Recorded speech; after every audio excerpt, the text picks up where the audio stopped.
the host of Wall Street Week, David Westin, who joins us every day at this time. And I teased you yesterday, you were up at the Greenwich Economic Forum. You had a lot of great conversations, and I'm sure one of the big topics had to be what for some people is probably the trial of the century going on right now here in Manhattan. Yeah, it is time for a Samuel Bankman-Fried fix, don't you think? And we're going to be doing this, I think, for several weeks before we're done here.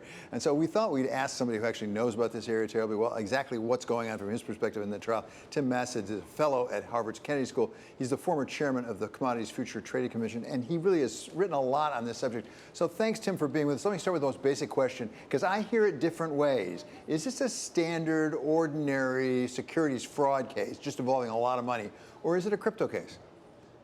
Well, I think the government wants to argue that this is just a simple fraud case. This is about deception by Sam Bankman-Fried, lies, and fraud. And they want to stay away from complications about crypto and finance and regulation and which jurisdiction did things happen in. You know, they want to keep it as simple as possible. Whereas I think the defense will argue, look, Sam may have been sloppy, there was a lack of systems, he made mistakes, he screwed up, but they will hammer the point that there was not criminal intent here. At least that's what they'll try to prove.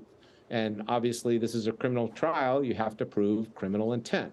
So I think that's where it starts, and we'll see, depending on how it goes, which side seems to be prevailing in terms of how they want to get the jury to think about the case. Tim, what are the essential elements of the fraud, as you understand it? Because I've heard things like misuse of customer money, using it for things that they didn't understand they were going to be used for. We also hear conflict of interest, things like that. Does that matter whether it's regulated under crypto or not? Well, no, you can make an argument that it's fraud even without that regulation. But when you look at it, at the case, there are 5 charges here. And 2 of them actually pertain to Sam's relationships with investors and lenders. And then 2 are arguments about misuse of customer money, essentially. And then one is a money laundering charge.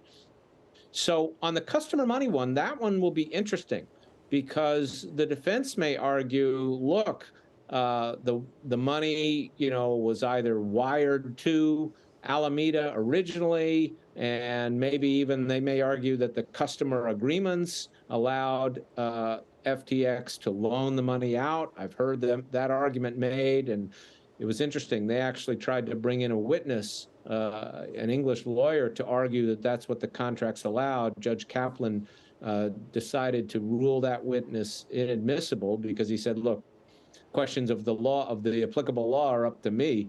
But I think we'll see that argument be made, that there wasn't a fraud here on the customers because some of them agreed to let their money be used. To me, the bottom line here is it shows how weak regulation is. So even though this is not a trial about, the regulations, there's one thing that should be overwhelmingly clear as a result of this trial, which is the lack of regulation in this space and lack of protections for customer money. Well, I'm curious, Tim, if that comes up in the courtroom, and even if it doesn't, we know it's certainly going to come up in the media and in the court of public appearances. We go back to previous fraud cases here, and we've seen this tactic before, the idea of, well, hey, yeah, maybe I did something wrong, but what about those folks in Washington who are supposed to be looking over my shoulder here? Are there any parallels to this case that we're seeing right now with SBF in court that you can recall? Well, I don't know that I can recall a parallel that's on this scale. This one's pretty big.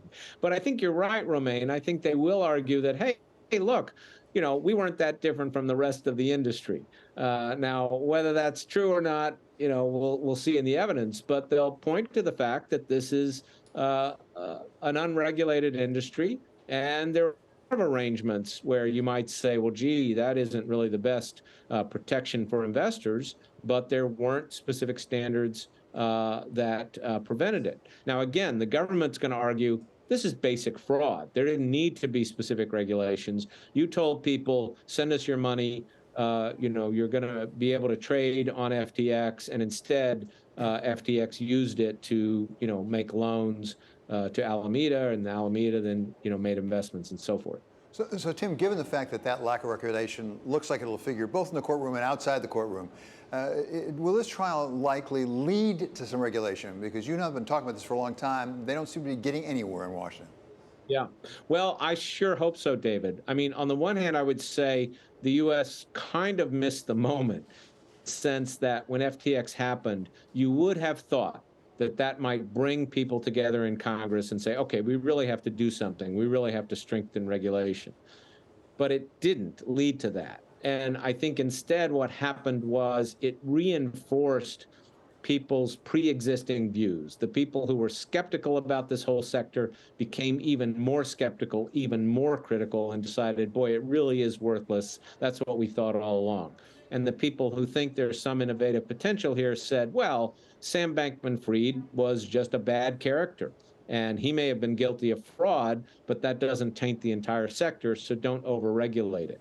So we're still, at a place in the U.S. at least where we lack a good regulatory framework. The SEC, of course, is bringing important enforcement cases, as is the CFTC, but I don't think that's enough to get us where we need to be. Other jurisdictions are moving forward with improving their regulatory framework. So I am hopeful that at the end of the day, this case might encourage our Congress to really come together and decide we really got to do something about this.